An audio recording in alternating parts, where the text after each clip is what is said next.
도원결의는 유비관우장비라는 그 세 사람의 파란만장한 인생의 시작이죠. 혈기만 가지고 있던 젊은 세 사람이 진짜 순수한 나라를 걱정하는 우국충심으로 만나서 같이 뜻을 함께하고 죽을 때까지 배신하지 않고 세 사람이 배신과 그 계략과 그런 게 난무하는 난세에 그 우여곡절 속에서도 끝까지 함께하는 시작, 그게 이제 도원결의. 사실 이거 삼국지에 웅장해지는 장면은 도원결의는 거의 우승 후보야. 이거는 방통 제작자는 비빌 수가 없어. 세계 최초로 보이스피싱 당한 서서. 그렇네, 보이스피싱이네. 유비가 신야에 있을 텐데 유비군 약점이 책사가 그 군사 지략가가 없다는 거야. 전략가가 없다는 거였는데 이제 밑에 보면 관우장비 조자룡 요런 장수 있고, 그리고 미축, 간웅, 간손미 있죠. 간손미는 좀 약간 행정 쪽, 좀 잡무 요런 쪽, 이게 중요한 거긴 한데 전체적인 군사 전략을 짤 사람이 없는 거예요. 그래서 늘 유비가 있어. 그래서 마치 전략가가 없나 하는데 수경 선생이 세상에 똑똑한 사람이 많은데 그 중에서도 와룡과 봉추 이 두 사람 중에 한 사람만 얻으면 천하를 얻을 겁니다. 이렇게 얘기를 하는 거야. 그럼 와룡과 봉추는 어디 있습니까? 그랬더니 네가 알아서 찾아보시오. 와룡과 봉추가 누굴까 하고 있는데 의미심장한 노래를 막 부르는 사람이, 신비로운 선비가 한 명 있어서 가서 가보니까 날 알아주는 사람이 세상에 어디 있는가 막 이러고 있었거든. 유비가 혹시 당신이 와룡과 봉추 중 한 명입니까? 저는 와룡과 봉추에 비하면 한참 아래입니다. 전 서서라는 사람입니다. 했는데 서서도 훌륭한 사람이거든. 그래서 이제 서서를 등용을 합니다. 유비가 조조군이 쳐들어왔을 때 하우돈이 쳐들어왔나 조인이 쳐들어왔나, 조인일 거예요.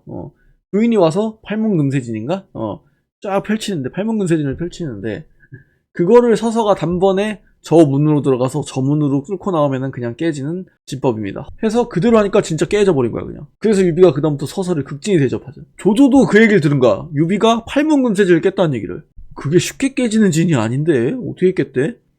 유비군에 이걸 깰 만한 지략가가 없을 텐데 했는데 알아보니까 이제 서서라는 지략가가 있답니다. 조조가 그렇게 뛰어난 인물이면 내가 데려오고 싶다.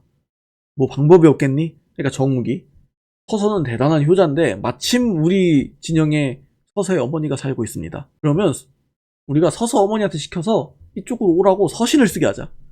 했는데 서서 엄마가 죽어도 안 쓰는 거야. 나는 그 우리 한나라의 종친인 유비 밑에 우리 서서가 들어가 있다는 게 너무 자랑스럽고 그딴 편지는 절대 못 씁니다. 이러니까 정욱이 이제 서서 어머니의 글씨체를 흉내내서 가짜로 서서한테 편지를 보내요. 아들아, 나는 승상께서 이제 잘 보살펴주고 있고 그런데 네가 없으니까 너무 힘들다.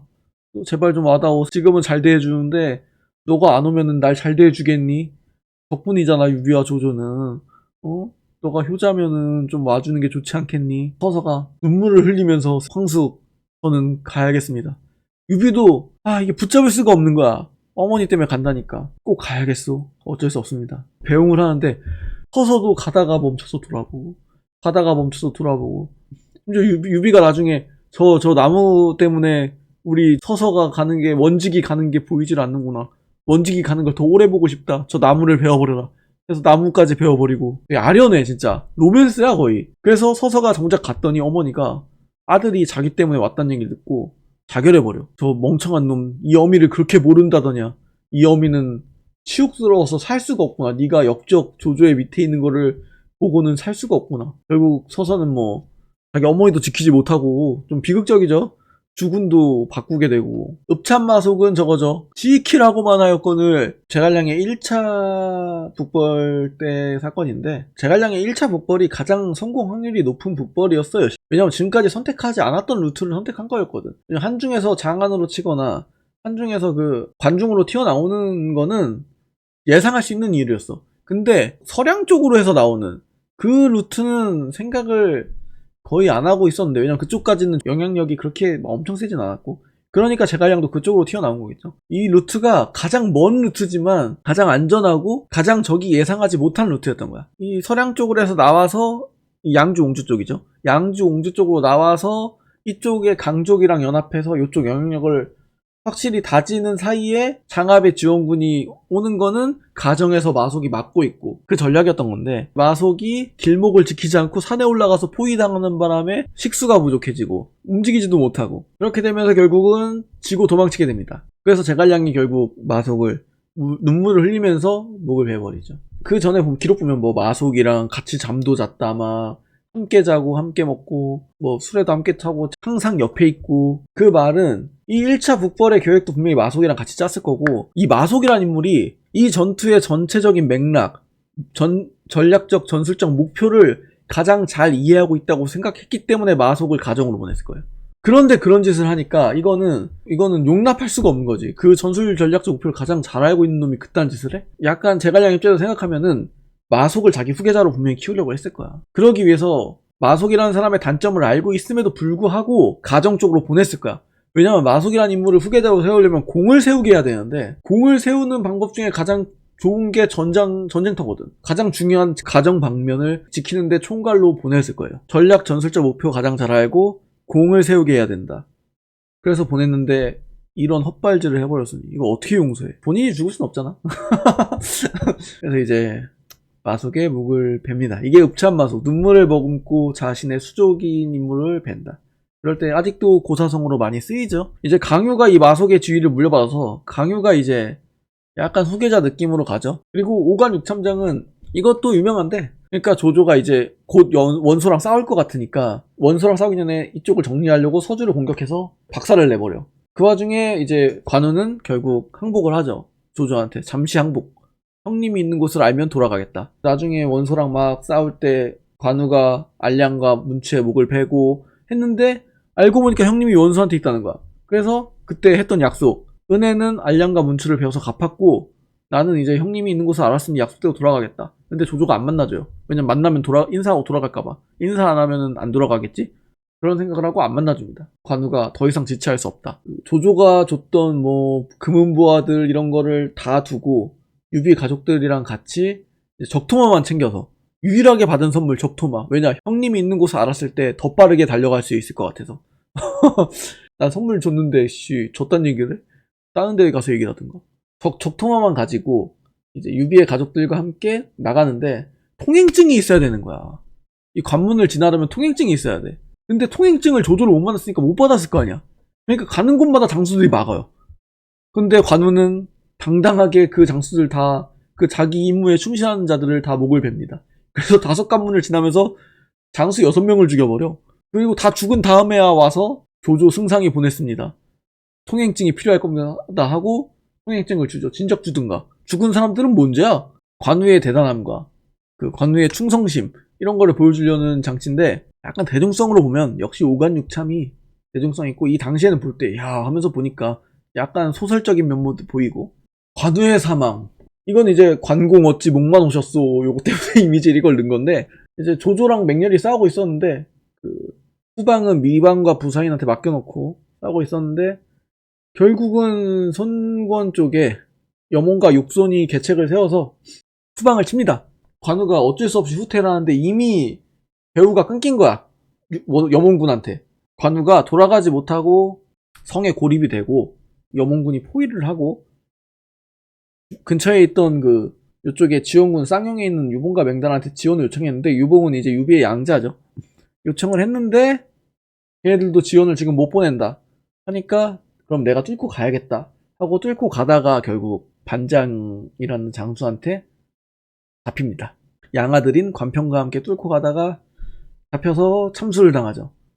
송건이 항복할 거냐 하니까 쥐새끼한테 항복할 수 없다. 항복을 안 하고 잡혀서 목이 잘리고, 송건이 이 목을 내가 가지고 있으면은 어그로가 나한테 끌리겠구나. 유비가 나한테 복수하러 오겠구나. 그러니까 이거는 조조가 시킨 걸로 얘기를 해야 된다. 목을 조조한테 보냅니다.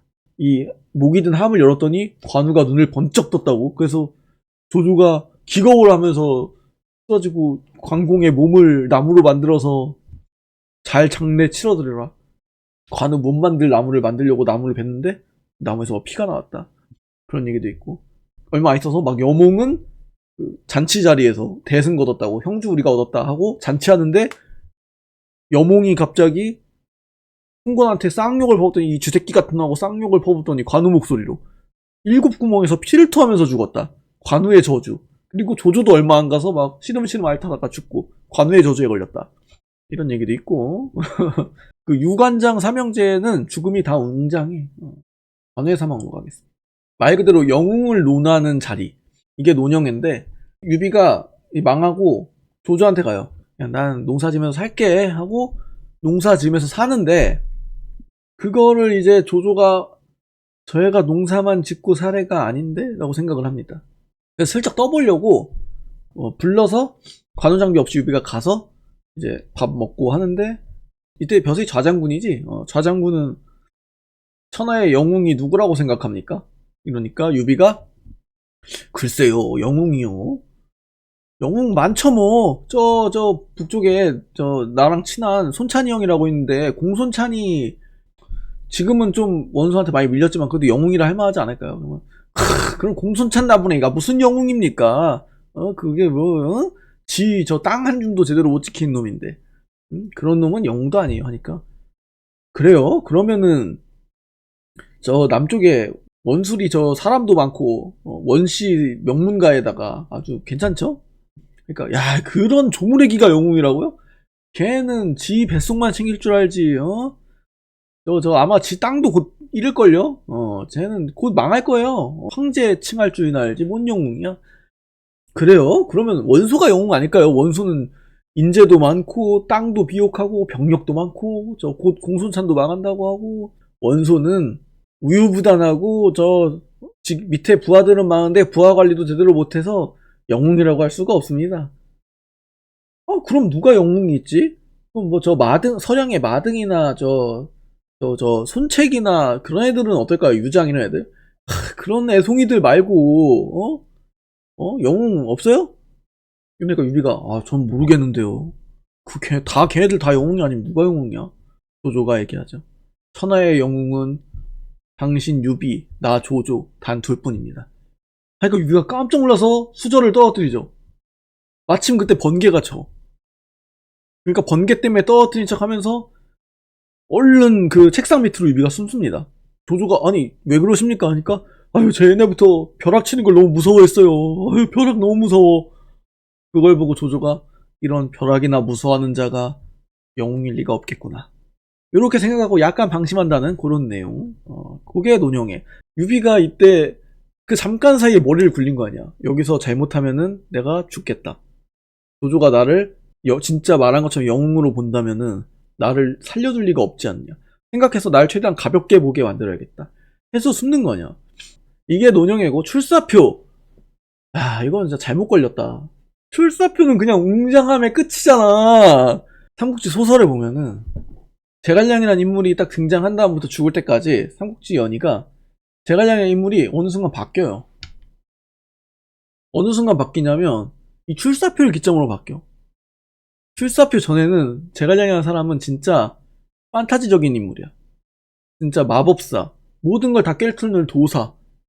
근데 갑자기 이 출사표를 기점으로 인간으로 바뀌어요.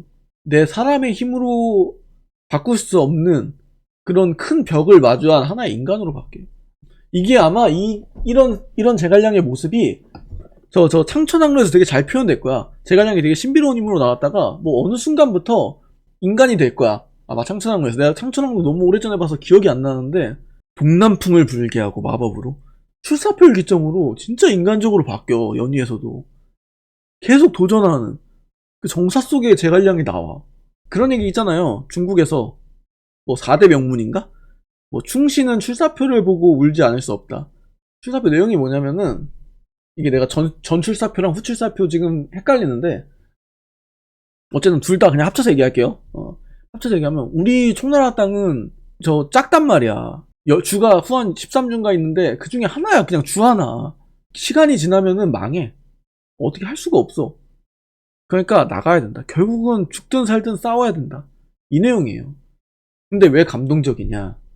그 유비에게 입은 은혜, 성주의 시골에 처박혀 있던 남중에서 그냥 그린라에 있던 서생이었던 자신을 알아봐준 유일한 사람인 유비가 내게 이 대업을 맡겼기 때문에 나는 죽더라도 이 대업을 이루기 위해서 힘쓸 수밖에 없다. 이게 이 출사표에 모두 담겨 있어. 그러니까 난 이룰 수 없다는 거 알아. 근데 나가야 돼. 죽은 유비의 유언을 자기는 어떻게든 이뤄야 돼. 그래서 난 나가 싸워야 돼. 그걸 알리는 글이 출사표인 거예요. 얼마나 슬퍼. 그래서 이거는 무조건 출사표다. 출사표는 우승 후보야 사실상. 이거는 그 대군사 사마이의 아마 유튜브에 올라와 있을 거예요. 그 출사표만 하는 장면이. 그거를 보면은 진짜 슬픕니다. 나 그거 보고 울었었어 진짜. 그 대군사 3회에서 제갈량이 출사표 올리는 장면 보고 장면만 올라온 게 있는데 그거 보고 울었어. 물론 대군사 3화도 재밌게 봤고. 대군사 3화는 원을 진짜 재밌게 봤거든요. 그 막 큰 전쟁이나 이런 게 없어요. 정치 싸움이야 사실상 원은. 그 조조 죽고의 후계 싸움이랑 막 조비와의 머리 싸움. 근데 2로 가면은 사실상 제갈량과 사마이의 싸움이 나오거든요. 분명히 난 원을 재밌게 봤는데 2를 그 제갈량 사마이 싸움을 보고 나니까 그 다음 거를 난 안 보게 되더라고. 제갈량 죽고 나서. 제갈량 죽고 나서 그냥 끝난 느낌이 들었어. 근데 또 제갈량이라는 사람이 유비를 만났기 때문에 이렇게 낭만적인 사람으로 남지 않았나. 제갈량 사람이라는 사람한테는 비극적이지만 그런 생각도 들고 뭐 이건 하여튼 무조건 출사표입니다. 이건 노편도구 대 화타의 뇌수술 실험. 노편도구는 이게 초창기 얘기인데 유비가 이제 황건적 토벌의 그 공으로 뇌물을 안 바쳐서 공이 큰데도 불구하고 안희연이라는 곳에 현령 자리를 받아요. 이게 현령이라고 해도 뭐 어쨌든 지방관이니까 어느 정도 직인 있는데 그렇게 높지는 않죠. 조그마한 현 동네 다스리는 자리니까. 그래도 유비는 열심히 하고 있었는데 마침 도구라는 직책을 가진 사람이 온 거야. 이게 감찰관이거든요. 잘 다스리고 있나 보는 애인데 대놓고 뇌물 달라고 요구를 하는 거예요. 막 유비한테 아유 좀 내가 팔이 허전하네. 밥 먹고 있다가 아유 팔이 허전해 왜 이렇게 이러니까 이제 다 대놓고 시계 채워달라는 얘기잖아. 고급 시계 좀 줘 이런 뜻인데 유비가 그래요? 팔이 허전하세요? 팔 좀 주물러 드릴까요? 눈치 없이 막 아유 네 마차가 허전하네 돌아가야 되는데 하는데도 마차가 허전해요? 그럼 마차를 좀 이거 어떡하나 제가 얘기해가지고 마차를 좀 새로 만들어 볼까요 한번? 말도 안 되는 소리를 짓거리는 거야. 이렇게 눈치 없는 새끼 못 봤어. 도구도 그러니까 도구가 대놓고 해도 안 되니까 빠기 쳐가지고 유비의 흠을 잡으려고 백성들을 두들겨 팹니다. 유비가 분명히 제대로 못 다스렸을 거야 이 현을. 바른 대로 고해 하면서 막 부하들 때리고 백성들 데려와서 막 때리고 하면서 유비 헐뜯는 얘기를 무조건 증언하라고 하니까 이 얘기를 듣고 장비가 빡쳐가지고 가가지고 도구를 두들겨 팹니다. 나무에 묶어놓고 채찍질을 해 도구를. 그래서 노편이야. 편이 채찍편이거든. 분노해서 채찍질을 하다 도구를. 그래서 장비가 도구를 두들겨 팹니다. 그걸 보고 유비가 얼른 가서 말리고 도구를 이제 풀어주고 자기는 현령 못 해먹겠다. 그래서 현령의 인수를 도구한테 주고 나 이제 사직할 거니까 찾지 마셔 하고 떠납니다. 근데 이게 정사에서 놀랍게도 유비가 때린 걸로 돼 있어요. 유비가 한성질해 이때만 해도. 왜냐면 그 반조조 탈 쓰기 전이거든. 반조조로 이 스탠스 취하기 전이거든. 성깔 좀 있어. 7종7금은 제갈량이 남만정벌을 갔을 때 남만왕이 맹익이라는 사람인데 제갈량이 오니까 싸우는데 잡힌 거야. 지고 잡혔더니 이거 내가 제대로 안 해서 진 거야. 이거 부하들이 배신해서 진 거야. 그러니까 제갈량이 그래? 그럼 풀어줄 테니까 다시 싸워볼래? 그래 풀어줘봐요. 그럼 내가 다시 싸워볼게요. 그럼 이길 수 있어요. 그래서 풀어줍니다. 제갈량이 풀어주니까 이제 맹익이 근처에 다른 왕한테 가서 우리가 힘을 합치면 이길 수 있어 제갈량 따위. 우리 남만 지켜야지. 저 외지인한테 우리 남만에 뺏길 순 없잖아. 우리가 비록 평소에 뭐 싸운 적도 있고 하지만 적이 쳐들어왔을 때는 같은 민족끼리 뭉쳐야지 하고 이제 뭐 목록대왕 이런 애들이랑 뭐 합쳐서 하는데 또 그래 또 잡혀. 또 핑계대. 이거 내가 못해서 진 거 아님. 정글 타심.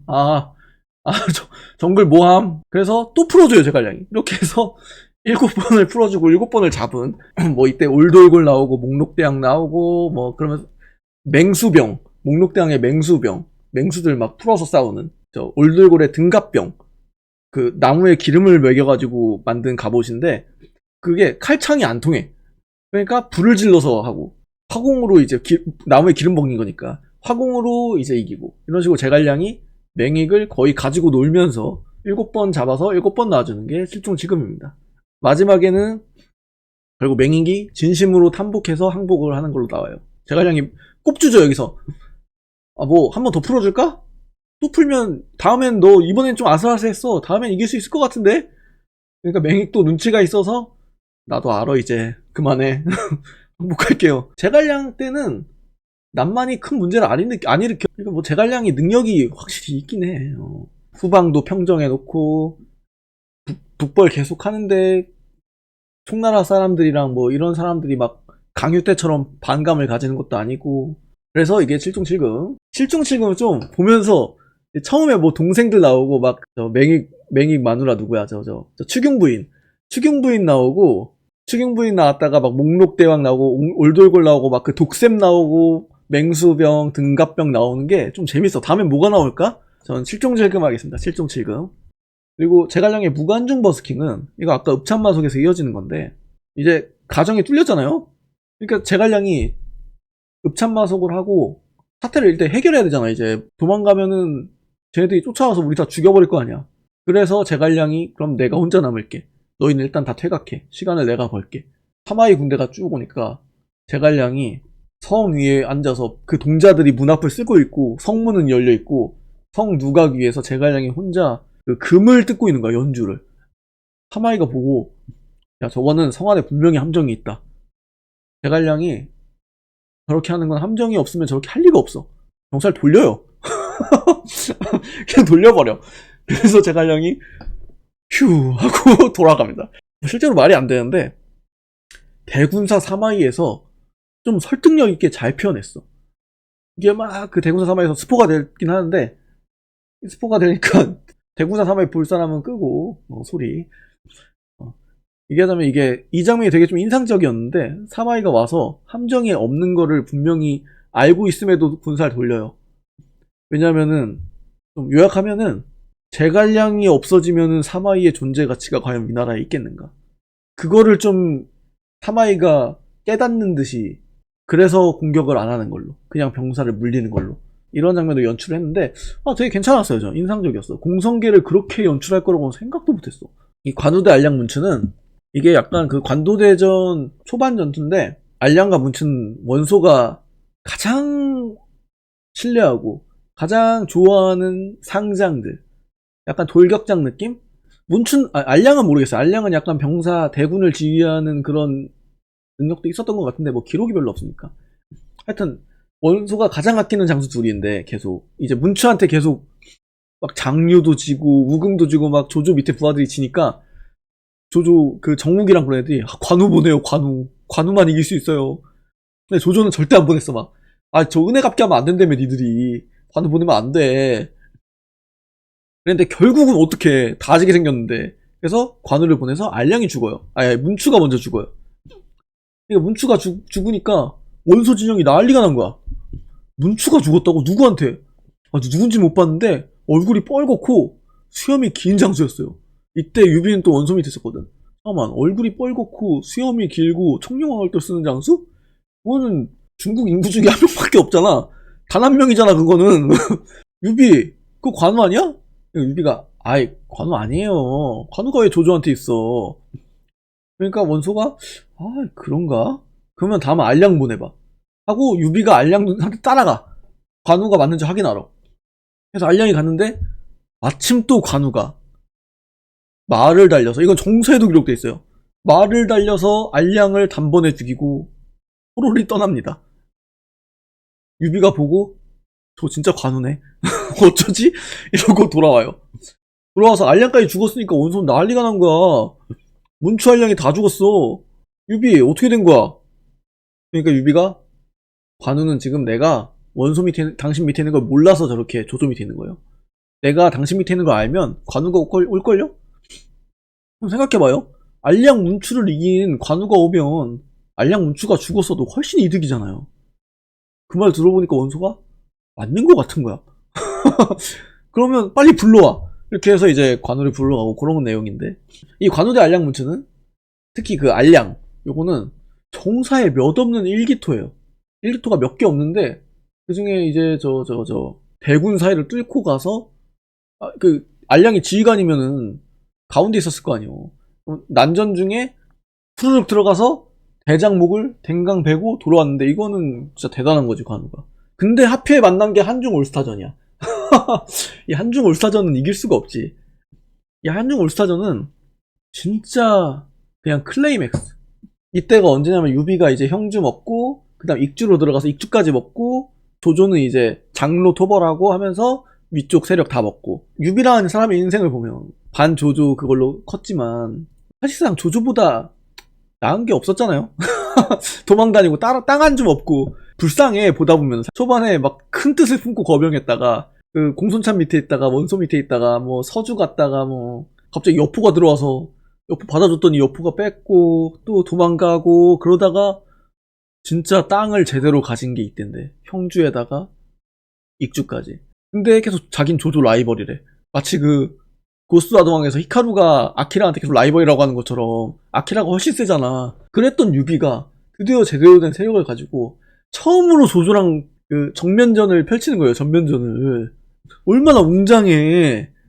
맨날 조조랑 싸우면 뭐 제대로 싸운 적이 없지. 그러다가 적벽대전에서 싸우는데 적벽대전도 사실상 오나라 군대 위나라 군이니까 사실상은. 그러니까 제대로 싸운 적이 없었는데 조조랑 드디어 군대 대 군대로 꽝 하고 부딪히는 게 이 한중 올스타전. 아 진짜 유비나이 막 이때 40, 50 먹어가지고 땅 한 줌 없다가 드디어 싸우는 거 보면은 아 울 것 같아 나. 이 많은 삼국지 팬들이 처음에 만화로 삼국지 볼 때는 어렸을 때 그땐 유비를 좋아해. 왜냐면 주인공이니까. 그러다가 조금 나이 먹으면은 이제 조조를 좋아하게 돼. 왜냐면 유비에 대한 환상이 없어지거든. 그냥 찌질해 보이거든. 근데 조조는 되게 막 머리도 좋고 엄청 멋있어 보이거든. 또 시간이 지나면은 그 유비의 그 아무것도 없이 살다가 황제까지 오르는 그 드라마? 그거에 가슴이 벅차죠. 그리고 제갈량한테 감동하고.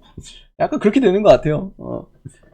그러니까 이게 나이 들면 그 막 제갈량이 화려한 마술 부리고 하는 것보다 오히려 출사표 던지고 북벌하고 하는 그 인간적인 면이 더 끌리는 것 같아. 우리도 살면서 안 되는 걸 알면서도 해야 될 때가 있으니까 그럴 때 선택해야 되잖아요. 90%에 안 되는 확률인데 이거를 그냥 도전할 것인가, 포기하고 현실을 살 것인가. 대부분 현실을 사니까. 그러니까 오히려 이런 10%, 1%의 가능성에 도전하는 거에 우리가 가슴이 뜨거워지는 것 같아요. 그래서 이 한중 올스타전이 당연히 올라가는 거고 거의 우승 후보 이것도. 그리고 강유의 똥꼬쇼. 제갈량이 죽었잖아요. 군대는 이제 강유가 맡아서 북방을 책임지는데 장관의 비위까지 죽고 나니까 희미해진 거지. 제갈량의 유지가. 량의 의지, 제2의 의지. 제2의 의지가 희미해진 거야. 그러니까 강유는 그냥 외지인이에요. 위나라 출신인데 항복한 장수란 말이야. 기반이 없어. 사실상 제갈량이 나한테 북방을 군사를 맡겼다는 그거밖에 없어. 그럼 뭘 해야 돼? 그 장신의 정체성을 계속 증명해야 돼. 이 북벌을 안 하면은 나는 필요가 없는 거야, 총나라에. 그치, 왜 필요해? 심지어 자기랑 같이 유지를 이어받았던 장관 비위 같은 애들도 다 죽었어.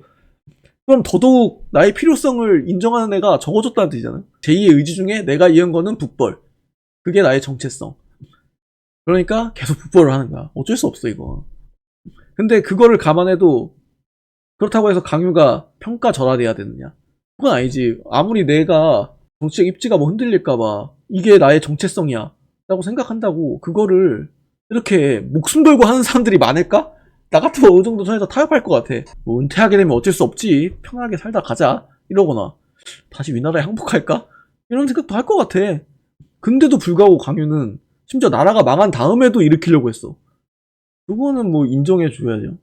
대단한 거지 이거는. 진짜 이건 낭만이지. 근데 좀 평이 갈리긴 하죠 강유는. 제갈량은 좀 북벌을 했어도 내부도 생각하면서 해서 그 총나라 사람들의 좀 비난이 없었다고 하는데 강유는 막 요화, 장익 뭐 이런 원로 대신들까지 비난하잖아. 능력도 적보다 못하고 병력이 적보다 많은 것도 아니고. 근데 그 지랄을 떨면 나라가 버텨나겠니? 이러면서 뭐라고 하잖아. 강유는 좀 갈리는데 그래도 이건 강유다. 관우의 무통치료는 관우가 이제 저 위나라랑 싸울 때 형주 이제 도독으로 있고 위나라랑 싸울 때 싸우다가 어깨에 독화살을 맞아요. 마침 화타가 있었어. 근데 화타가 보니까 이거는 살을 째서 뼈에도 독이 퍼져가고 그 독 퍼진 뼈를 긁어내고 살을 다시 꼬매야 된다는 거야. 듣기만 해도 존나 아플 것 같잖아. 팔다리를 기둥에 묶고 해야 된대. 왜냐면 몸부림치면 수술을 못하니까. 그러니까 관우가 마량한테 여 와서 나랑 바둑이나 한 수 둡시다. 그러더니 바둑을 둬. 그래서 화타는 멀뚱멀뚱 갑자기 바둑을 왜 둬? 그러니까 관우가 수술할 때 심심할까봐 두는 거니까 빨리 수술하쇼. 그래서 묵지도 않고 이 살을 가르고 뼈를 서걱서걱 막 긁고 다시 꼬매는데, 그리고 다 끝나니까 관우가 벌써 끝났어? 허허허허. 그래서 화타가 감격해서 이런 대장부는 못 봤습니다. 화타는 그 생각했겠지. 관우가 이렇게 대장부인데 조조도 나름 유명하니까 머리 쪼개야 된다고 해도 봐주지 않을까? 이 생각하면서 얘기했겠지, 조조한테. 안 그럼 미쳤다고 대가리 쪼개야 된다고 얘기했겠어? 관우의 사례가 있으니까. 조조도 나름 세력도 크고 영웅인데 이 정도 얘기해도 들어주겠지? 하고 말 같지도 않은 소리를 했다가 이제 지 대가리가 쪼개지는. 뼈를 긁는데 웅장하지. 마취 안 하고 수술하는데 웅장해. 관도대전, 적벽대전이랑 같이 삼국지 3대 대전, 이게 2릉 대전. 관도대전은 천하대세가 조조한테 넘어가는 계기가 된 전투. 물론 그 뒤에도 원수 세력이 유지가 됐지만 어쨌든 그거 이후로 좀 분위기가 넘어갔죠. 적벽대전은 조조가 천하통일을 눈앞에 뒀었는데 그거를 실패했다는 의의가 있고, 그리고 오나라랑 총나라가 세워진 계기가 내가 삼국정립이 되는 그 분기점이 되는 게 적벽대전이고, 그리고 이 2릉 대전은 사실 의의라고 할까? 삼국지라는 그 시대에 대한 의의보다는 총나라가 좆됐다는 게 의의가 되나? 총나라가 좀 나름 세력이 있었는데 이제 조져버렸다. 이제 관우가 오나라 여몽이랑 그런 애들한테 죽고, 장비는 아까 말했듯이 장달범강이 암살하고 오나라로 도망갔잖아요. 그렇게 되니까 오나라에 복수를 해야 된 거야, 유비는. 왜냐면은 도원결을 맺은 의형제잖아. 한날 한시에 죽겠는데 씨발 나밖에 안 남았어. 안 되잖아. 복수를 해서 좀 혼을 달래야 될 거 아니야, 나 안 데려가게. 뭐 그것도 농담이고, 이제 자기 형제들에 대한 복수를 하려고 이제 제갈량이랑 그런 사람들은 당연히 반대를 했죠. 절대적인 강자는 위나라예요. 삼국지 지도를 보면 좀 국토가 비슷해 보이는데, 검색을 아마 삼국지 실제 지도 뭐 이런 걸로 치면은 엄청난 차이가 있어요. 주가 거의 인구랑 행정력 이런 걸로 나누잖아요. 주만 봐도 후한 13주 중에 총나라가 그 한 개 주고 오나라가 그 교주까지 해서 형주는 거의 반이니까 2.5개 주고 나머지가 조조였던 거예요. 그러니까 이제 제갈량 같은 사람들은 우리가 오나라랑 동맹을 해서 치고 올라가야지 오나라랑 싸우면 안 된다. 심지어 제갈량이 천하 3번지기 얘기할 때 얘기하잖아요. 오나라랑 같이 위나라에 병고가 있을 때를 틈타서 촉이랑 형주에서 같이 치고 올라가야 된다. 근데 형주 잃었잖아. 그럼 오나라랑 같이 치고 올라가야 돼. 그거밖에 답이 없어. 심지어 위나라에 병고가 좀 있을 때 유비는 그럴 수 없다. 그리고 또 이게 유비의 아이덴티티야. 유비가 여기까지 이걸로 올라왔어. 이 의리와 조조와는 반대되는 이런 걸로 올라왔는데 이제 와서 또 다르게 행동할 수도 없었겠죠. 어떻게 다르게 행동해? 여기까지 이걸로 올라왔는데. 그래서 2릉으로 이제 연이에선 60만, 웅장하죠, 숫자가 이미. 끌고 갔는데 사실 제갈량이 했다는 막 계책 이런 거 보면은 유비가 한 게 많아요. 유비가 나름 전투에서 잔뼈가 굵은 사람인데 육군이랑 수군으로 동시에 진군하는데 이제 여름이라 더우니까 그 그늘에 진을 치게 한 거예요. 산 밑에 그늘에. 그리고 심지어 보급로도 길어졌어. 왜냐면 육손이 이때 지휘관을 맡았는데 이제 경험도 없는 어린 장수인데 계속 뒤로 빠지는 거야. 유비는 계속 들어가고 진영이 길어져. 진로가 길어져. 그 사이에 육손이 이제 산 밑에 진을 치니까 그 사이에 화공으로 박살을 내버립니다. 유비는 이때 시리에 빠져서 백제성으로 들어갔다가 결국 죽고. 그래서 이게 총나라 초기와 2릉 대전. 이제 제갈량이 좀 더 고생을 하게 된 계기. 이게 남아있었으면 좀 더 덜 고생했을 텐데. 그리고 아이러니하게도 제갈량이 확실하게 정권을 잡게 된 계기. 왜냐면 이때 익주파가 거의 끝나거든. 이 2릉 전투에서 법정 뭐 이런 익주파벌 사람들이 좀 많이 하락합니다. 그러면서 그 익주로 넘어 형주파벌이 좀 올라가요. 제갈량, 이염 이런 사람들이. 삼고초령 이제 다들 알죠. 이제 융중의 와룡이라 불리던 제갈량의 집에 유비가 서서의 추천을 듣고 서서가 어디인지 알려주죠. 그 3번을 찾아갑니다. 처음에 갔더니 하인이 지금 어디 나가서 없어요 해서 그럼 내가 다시 올게 하고 갑니다. 그래서 다시 갔더니 이번엔 제갈량 동생 제갈균이 형님 어디 나갔는데요? 그래서 다시 그래서 3번째 다시 와. 근데 제갈량이 있어 이번엔. 근데 자고 있대. 그럼 깨우면 되는데 유비가 깨우지 말거라 주무시는데 내가 일어나실 때까지 기다리마. 이때 관우장비도 같이 갔죠. 관우장비는 계열받죠. 우리 시간은 시간도 아닌가? 지 시간을 낭비하는 건 뭘 안 하지만 우리 시간은? 우리는 뭐 안 바빠? 뭐 우리까지 같이 기다려야 돼? 깨우면 되지. 하여튼 기다립니다. 이때 뭐 연희에서는 장비가 불 지르려고 하고 그래요. 유비가 말리고. 이게 이제 삼고초려. 그래서 유비가 제갈량이 일어난 다음에 제갈량이 감동하죠. 나름 귀한 사람인데 유비가 좌장군 자리까지 얻은 조정에서 황제가 숙부라고까지 불렀던 사람인데 자기한테 이렇게 3번이나 찾아와? 야, 이거는 내가 감동하지 않을 수 없다. 제갈량이 3개의 발이 달린 솥을 보면서 천하삼분지기를 얘기합니다. 이렇게 3발이 균형을 맞추면은 우리가 기회를 봐서 천하를 노릴 수 있습니다. 그리고 안 가려고 하는데 유비가 이 계획을 이제 실현시켜줄 사람은 당신밖에 없습니다. 해서 같이 오죠. 그렇게 해서 한 게 첫 전투가 방망파 전투. 이게 하우돈이었나? 하우돈이 대군을 끌고 신야로 왔는데 제갈량을 데려왔는데 장비랑 관우는 봤잖아. 제갈량 새끼가 쳐 자느라고 기다렸잖아. 유비 기다린 거 봤잖아. 그러니까 못 믿지. 저 잠만 많은 새끼야. 잠만보 새끼 아니야 저거. 어떻게 믿어? 그러니까 능력을 안 믿어. 그걸 제갈량이 아니까 자기 말대로 안 할 것 같으니까 유비한테 자기한테 전권을 달라고 합니다. 그래서 유비가 오케이 전권 드리겠소.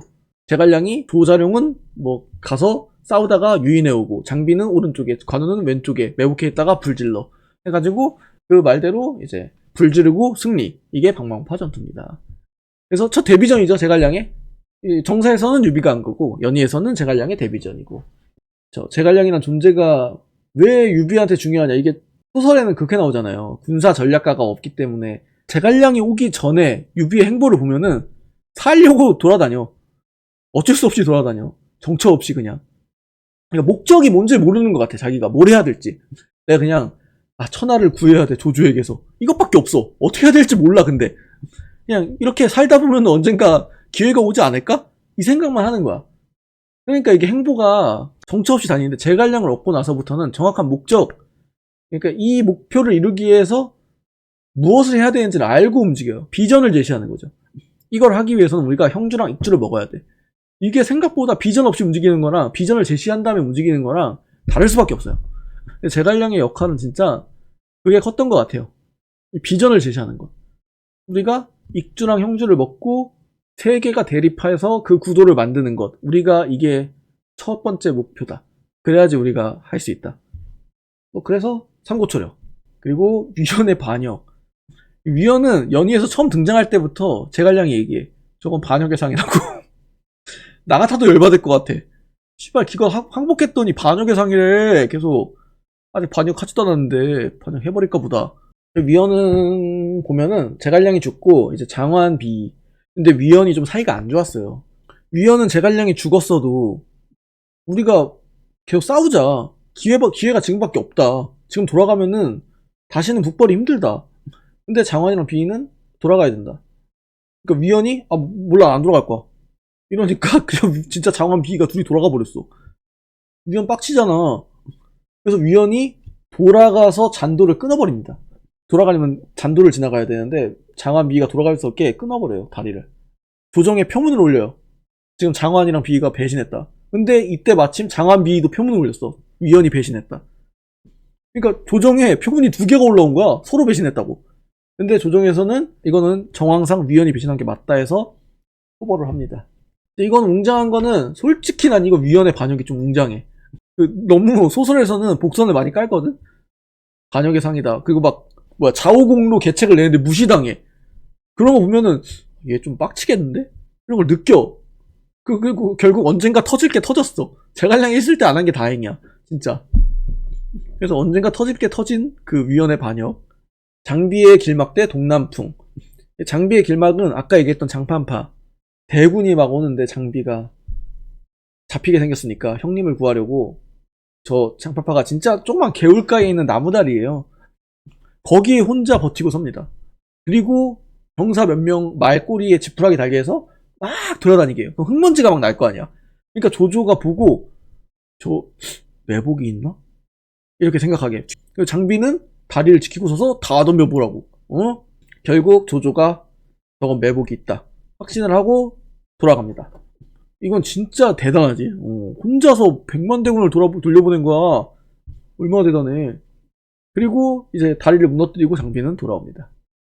제갈량이 또 한마디 하죠, 여기서. 그냥 잘했다고 한마디 하면 되는데, 다리를 안 무너뜨렸으면 진짜 복병이 있다고 생각했을 텐데, 다리를 무너뜨려서 복병이 없다는 걸 조조가 눈치챘겠군요. 얄밉게. 잘했는데. 혼자서 100만 대군 맞고 왔더니, 그것만 빼면 잘했을 텐데. 아쉽네요. 이즈랄. 나 같은 멱살 잡았다. 인천연합대 장비의 길막. 이게 너무 총나라만 있는 것 같아서 내가 약간 촉박긴 한데 이 정도로 하니까 좀 너무 편파 같네. 이거는 18로 조여공 가겠습니다.